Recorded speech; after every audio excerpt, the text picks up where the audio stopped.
We finally got a good look at Hogwarts Legacy Gameplay via a state of play, but good to note is that the game next to PS4 and PS5 is also coming to Xbox consoles, PC and even Switch. This was actually confirmed in an FAQ that dropped after the presentation. And that FAQ contains way more new info. We also got a brand new PlayStation blog post with some new tidbits, so I want to run down everything you need to know in this video, starting from the beginning. The game is namely set in the late 1800s, and we start by creating our own students who will join Hogwarts in their 5th year, and there is a reason for that. The blog post hints at the fact that they survived with them not wanting to spoil it any further. Let's just say your arrival to Hogwarts is rather eventful.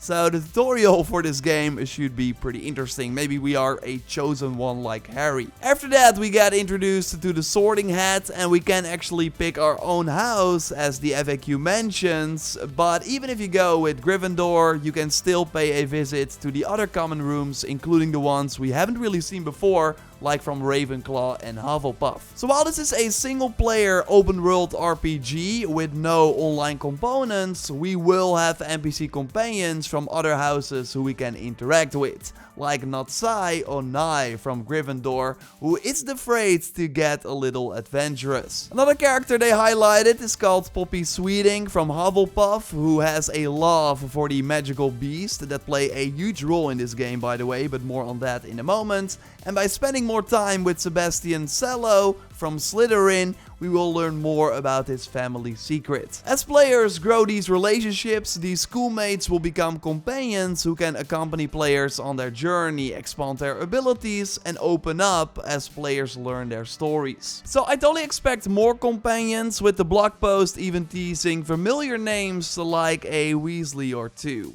And by the way, if you like the video so far, then leaving a like on it would really support the channel, and subscribe because I will keep you up to date on everything Hogwarts Legacy. So while forging relationships with some schoolmates seems to be optional, Professor Vic looks to be our guide for the main story and briefs us about a goblin rebellion led by the main villain Ranrock. This goblin is not so fond of wizards and seems pretty powerful too in this shot, so he has seen a special kind of ancient magic and now wants it for himself, and is working together with Dark Wizard Victor Rookwood, who we see briefly here too. So yeah, expect to be fighting goblins and trolls, but I was surprised by the enemy variety we saw in the gameplay. We all saw undead skeletons, even special mythical knights that we can destroy with their own blades, but the main enemy threat totally seems to be other wizards and witches with their own curses and special stunning spells, which you can deflect with the shield charm to turn the battle in your favor. Now it's kind of hard to tell how the combat will feel. It looks pretty static, but this is also very interesting compared to other action RPGs, which I think could be a good thing. We at least see a ton of different spells, and also cool is how Accio can be used in combat to pull enemies towards you, but is also needed for environmental puzzles or to discover secrets in Hogwarts. We see Descendo to slam enemies on the ground, and Incendio for some nice fire attacks with the regular red projectiles likely being our basic attacks.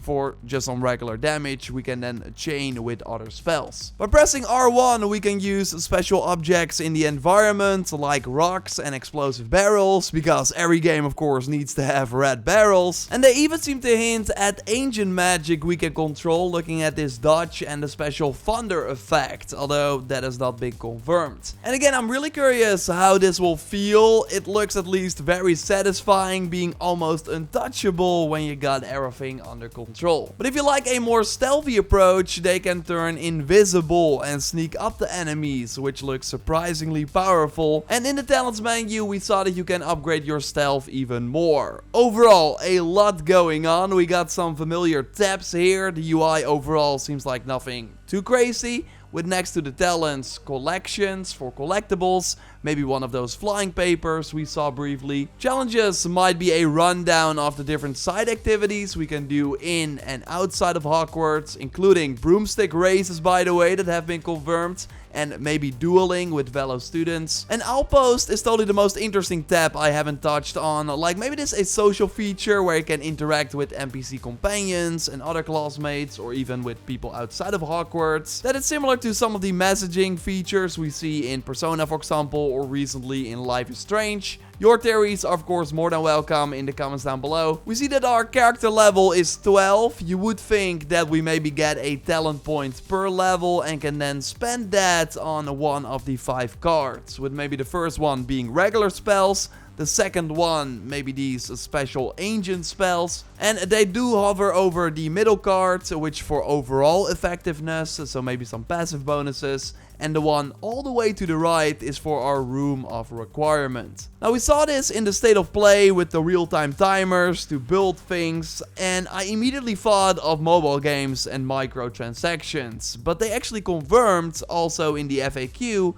that there will be no microtransactions whatsoever in this game, and that is huge because there is reason to be cautious with Warner Bros. Titles, looking at Shadow of War for example. So this room just seems to be a home base comparable to the previous Far Cry titles, where over time we can harvest resources, grab potions, but also upgrade our gear.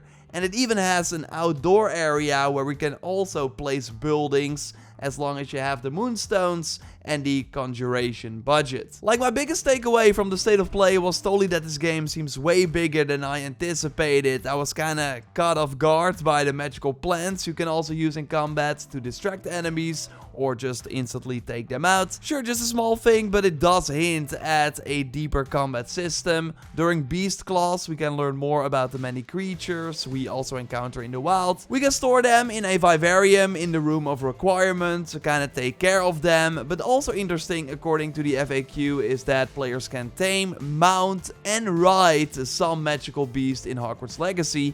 We already saw the hippogriff, of course, in the trailer. So maybe next to the broom, we have even more flying mounts in this game. That would be really cool. No, but overall, the world beyond Hogwarts just seems pretty big. Looks like we got a first look at one of the maps for Beyond Hogwarts. We saw this briefly during the developer interviews. Like, there should be dungeons to explore, puzzles that we can encounter in the open world, and way more. Things should change depending on the seasons. We learned that Hogsmeade is explorable, which seems pretty big, with multiple vendors we can find, including one where we can buy new clothes. And there seems to be a transmog system at launch because the gear menu has a separate option for appearance next to upgrades and trades. So maybe we can dress the way we want without impacting our stats. And we of course have to wait and see how deep the loot system goes, but seeing chests, the ability to loot enemies and also pick up things in the environment, it should make exploration more rewarding. Now, one thing we did not see in action during the gameplay, but that was confirmed during the reveal, is the ability to make choices. The FAQ now also notes that players will encounter missions and scenarios that will pose difficult choices and determine what they stand for. And what is interesting is that at the end of the gameplay, we even see our main character do the killing curse. So maybe by making certain choices, we can become either dark or light. But again, your theories are more than welcome in the comments down below. Subscribe to stay up to date on everything Hogwarts Legacy. A like on the video would really help me out.